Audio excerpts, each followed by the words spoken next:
मित्रों, हम गुजरात का मुकाबला करेंगे। आप इस चुनौती को लेने के लिए तैयार हैं क्या? हमें लगता है कि पूरे राजस्थान में हमारा ही बोलबाला है और कहे कि नहीं, मैं पर्चा दाखिल नहीं करूंगा।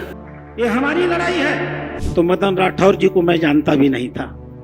गुजरात हमारे लिए लक्ष्य होगा।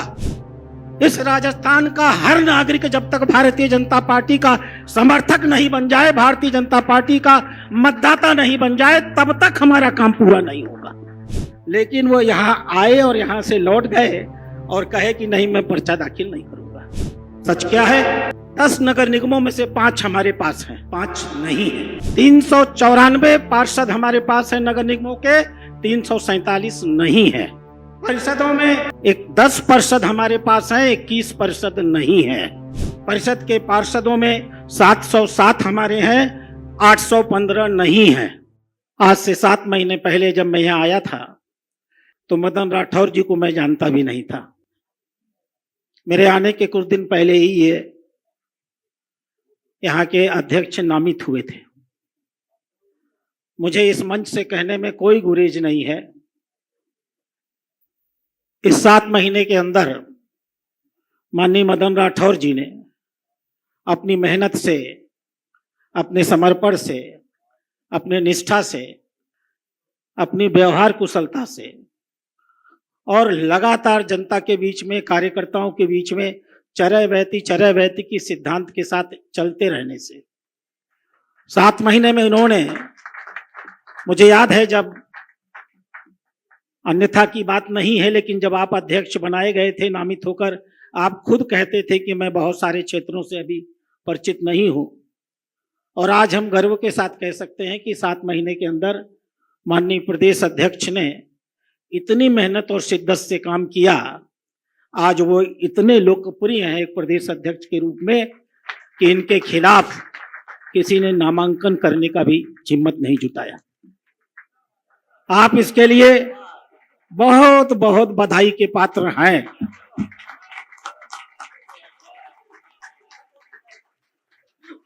मैं आपको बता दूं कि 3 लोगों ने राजस्थान से मुझसे चुनाव लड़ने की इच्छा जाहिर की थी।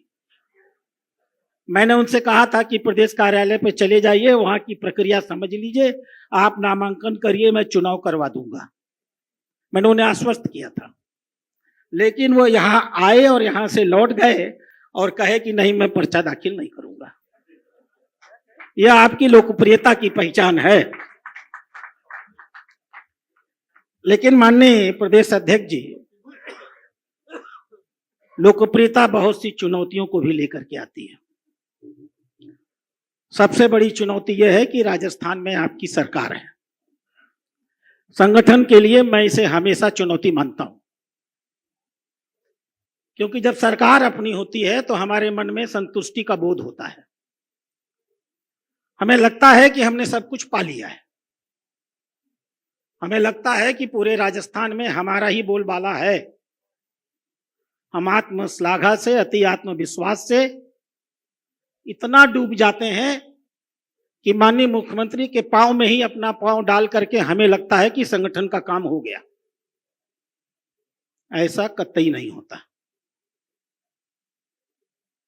संगठन का बहुत सा काम अधूरा है। हम जब राष्ट्रीय स्वयंसेवक संघ के बारे में कहते हैं कि राष्ट्रीय स्वयंसेवक संघ हिंदू समाज में एक संगठन नहीं है, हिंदू समाज का एक संगठन है। दोनों में बहुत बड़ा अंतर होता है। हम मानकर चलते हैं कि जब तक इस देश का एक एक हिंदू राष्ट्रीय स्वयंसेवक संघ का स्वयंसेवक नहीं बन जाएगा, तब तक हमारा दायित्व तो नहीं पूरा होगा। ठीक वही बात एक राजनीतिक शाखा के ऊपर लागू होती है। राजस्थान के 8 करोड़ नागरिक, इस राजस्थान का हर नागरिक जब तक भारतीय जनता पार्टी का समर्थक नहीं बन जाए, भारतीय जनता पार्टी का मतदाता नहीं बन जाए, तब तक हमारा काम पूरा नहीं होगा। इसलिए हमारे पास चुनौती है। हम लोग जब दिल्ली में संगठन शास्त्र पढ़ते हैं तो हम लोग को बताया जाता है, सक्रिय विरोधी को निष्क्रिय विरोधी बनाना, निष्क्रिय विरोधी को निष्क्रिय समर्थक बनाना और निष्क्रिय समर्थक को सक्रिय समर्थक बनाना। यह हमारा लगातार चलने वाला अभियान है और हमें यह नहीं भूलना चाहिए कि 11 लोकसभा की सांसद हमारे पास नहीं है। हमें यह नहीं भूलना होगा कि आज भी विपक्ष में कुछ विधायक बचे हुए हैं। हमें गुजरात जैसी स्थिति पैदा करनी होगी, जहां जिस तरह गुजरात में विपक्ष नहीं होता, हम राजस्थान में वो स्थिति पैदा करके लाएंगे। मैं आंकड़े देख रहा था, मानता हूं कि पिछला चुनाव कांग्रेस की रेजिम में हुआ था, बावजूद इसके सत्य ही है कि मतदान तो जनता करती है और जनता हमारे सामने एक चुनौती दे रही है। जनता हमको लक्ष्य दे रही है और जनता हमको संगठन को मजबूत करने का अवसर भी दे रही है।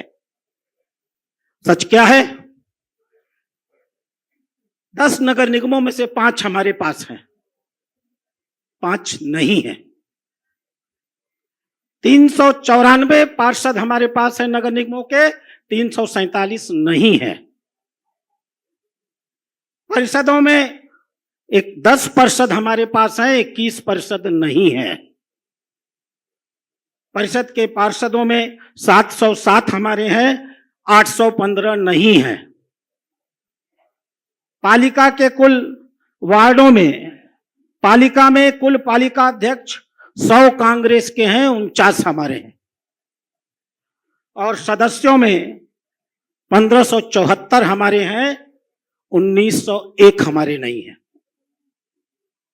यही स्थिति ग्रामीण क्षेत्र की भी है। गुजरात हमारे लिए लक्ष्य होगा। हम गुजरात का मुकाबला करेंगे। पंचायत का चुनाव बहुत दूर नहीं है और इसलिए संगठन का काम बहुत बड़ा है। संगठन को एक एक जिले में पहुंचना होगा, एक एक गांव में पहुंचना होगा, एक एक वार्ड में पहुंचना होगा, अच्छे और समर्पित प्रत्याशियों को लेकर के पहुंचना होगा और हमें यह सुनिश्चित करना होगा कि हम इतनी ऐतिहासिक संख्या में अपने जनप्रतिनिधियों को पार्षद के चुनाव में, लोकल स्थानीय निकाय के चुनाव में दे के भेजे कि दिल्ली भी कहे कि हाँ, इस राजस्थान में भजनलाल शर्मा यहाँ का मुख्यमंत्री है। ये हमारी लड़ाई है। इतना मजबूत हमारे पास संगठन है, इतनी बड़ी संख्या में कार्यकर्ता है और काम करने वाला मुख्यमंत्री है और मुख्यमंत्री के साथ सहयोग करने वाली हमारी बहन वसुंधरा जी है। लोग कुर्सियों से हटते हैं तो उनका नाम खत्म हो जाता है, कोई नाम लेने वाला नहीं होता।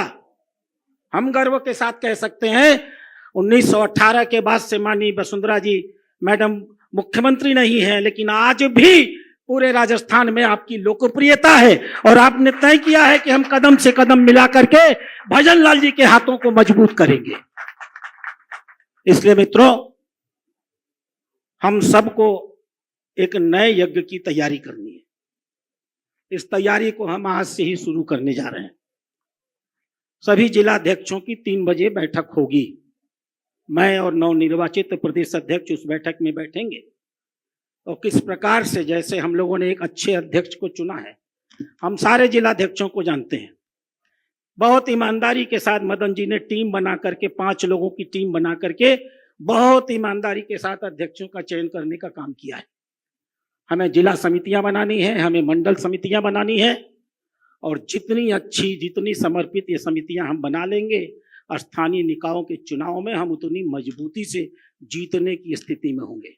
आप इस चुनौती को लेने के लिए तैयार हैं क्या? जोर से बोलिए, भारत माता के।